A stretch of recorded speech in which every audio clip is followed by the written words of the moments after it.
एक बिजनेसमैन था, हेलो, और अचानक उसकी कंपनी घाटे में जाना शुरू। 1 करोड़ का घाटा, 2 करोड़ का घाटा, 3 करोड़ का घाटा। सारे स्टाफ को, सारे एम्प्लॉइज को, सारे बिजनेस की चेन को पुकार पुकार के थक लिया। वो नहीं ग्रो कर पा रहा था, उसका धंधा उठ ही नहीं रहा था। केस समझ में आया? उसने सारे प्रयास करके देख लिए, कंपनी 3 करोड़ के घाटे पे। रियल स्टोरी है, साउथ इंडिया के किसी बड़े बिजनेस ओनर की। जब उसने सारे प्रयास कर लिए तो मेरा साथी कोई पहुंच गया क्रेक। उसने वो किया जो नॉर्मली लोग नहीं करते। 10 एम्प्लॉय नए हायर किए और उनको काम दिया, मुझे मेरी कंपनी बंद करनी है, बेस्ट से बेस्ट प्लान लाके दो। उनके भी पसीने आ गए, बाप रे, आज तक तो कंपनी चालू करने का, कंपनी बढ़ाने का प्लान मिलता था, पहली बार काम मिला है, कंपनी बंद कैसे करें। 1 महीने के अथक प्रयासों के बाद उन 10 के 10 एम्प्लॉइज ने बेस्ट प्लान निकाल के लाके दिया। ये लो सर, ये वो तरीके हैं जिनसे आपका सत्यानाश हो जाएगा। उसने उन 10 के 10 एम्प्लॉइज को कहा, बहुत बहुत धन्यवाद, जिंदगी बदल दी आपने मेरी, आप लोग जा सकते हैं। उनको पैसा दिया, गए। अब उन्होंने अपनी कोर टीम को वापस बुलाया, सुनो रे वो इधर आओ, ये कागजों में जो भी लिखा हुआ है इसका जस्ट उल्टा करना शुरू। 3 महीने में 21 करोड़।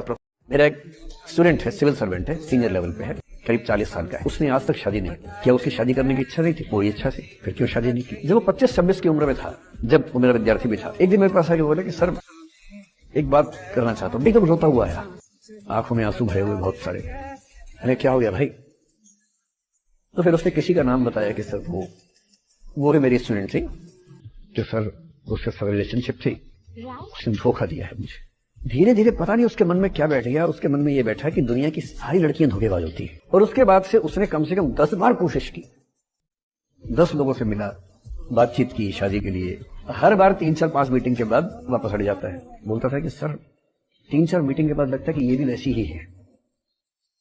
मैंने कहा भूल जाओ भाई, उससे भूल जाओ, बात खत्म हो गई। पूरी संभावना है कि वो जीवन अकेले ही गुजरेगा उसका।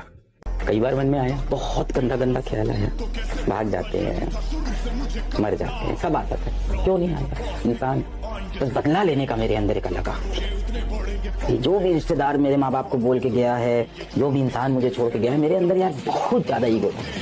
1 घंटे का 20 रुपया मिलता था तो हम सोचते थे 6 घंटा पढ़ा दे, 100-150 हो जाए यहाँ। फिर उन्होंने भी बढ़ा दिया, 100 रुपया कर दिया घंटे का। हाँ, फिर ठीक ठाक होने लगा। बट प्रॉब्लम क्या आने लगी ना, हम कहते थे कि बच्चों से फीस कम लीजिए। उसने बच्चों की फीस की कोई लिमिट ही नहीं रखी। जो चीज 1000 रुपए की थी, भीड़ हो गई थी तो कहते थे देखो जगह नहीं है, सर के क्लास में जगह नहीं है, हम 1000 का 2000 लेंगे। हम कहे ये क्या तरीका है भाई? आप दूसरा क्लास देते तो वो नहीं देता था कि दूसरा देगा तो फिर हमको 2 बार पैसे देने पड़ेंगे। यही सब में थोड़ा टसल होने लगा तो हमने छोड़ दिया कोचिंग, फिर अपना पढ़ाना चालू किया 200 में। आज भी 200, आज भी जो ऑनलाइन पढ़ने आते हैं 200 देते, 200 रुपये महीना। नहीं खत्म करके चले जाते हैं 200 में। जैसे सपोज उसको हिस्ट्री पढ़ना है, 200 या 250 देगा, क्योंकि इधर तो जीएसटी हो तो 18% ठोक के रख देते हैं। 200-250 रुपये पूरा हिस्ट्री कंप्लीट पढ़ लेगा। अगर उससे मैथ पढ़